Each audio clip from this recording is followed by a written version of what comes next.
ګرانو مینوالو زه یم اقبال حسین افکار او دا د ګنداره ټي وي د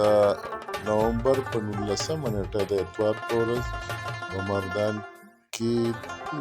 نالاپار هوتي کې د لوی پښتون اتل شیر علي باچا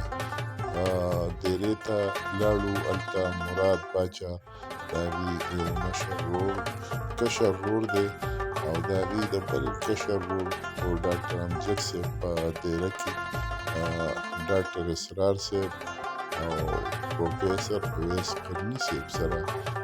لیدل کتلي شو. په دې مقام معاذ باچا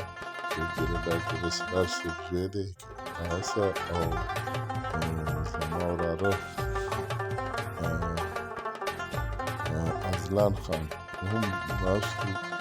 او په تقریبا ګنټو باندې ادبي علمي خبرې د مشرانو سره مراد باچا ډاکټر صاحب اویس قرني واورېدې او په دې موقع بیا مراد باچا د شیر علي باچا دوه نوي کتابونه هغه راډالې کړو او ما هغوی ته خپل نوی کتاب شملې او لپټۍ چې په تقریبا 13 د پاسه مختلف علمي ادبي او سیاسي سماجي شخصیتونه باندې لیکلي دي او هغه کتاب چې دی نو په مختلفو وختونو کې دغه مضامین په هغو کې چاپ وکړو بیا خپور کړو. اوس د شملې لپټۍ په نوم په دې موقع مو د پروفیسر ډاکټر اویس قرني والد محترم قاری محمد ولی الله صاحب څوک چې لوی علم دینو او زما استاد و او ما د هغه نه قرآن پاک تجوید او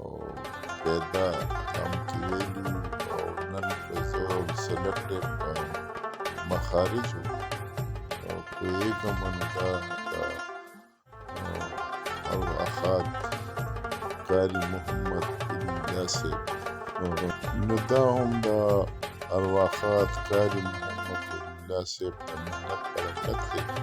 هغه د تېرو ورځو کې وفات شوی نو ما خو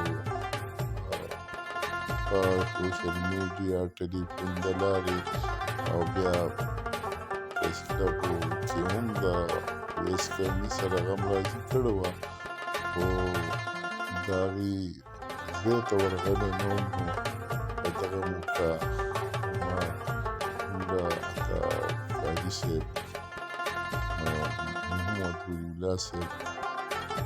د بخښنې دپاره فاتحه وروسته الله پاک دې هغې وبخښي او د هغې برکات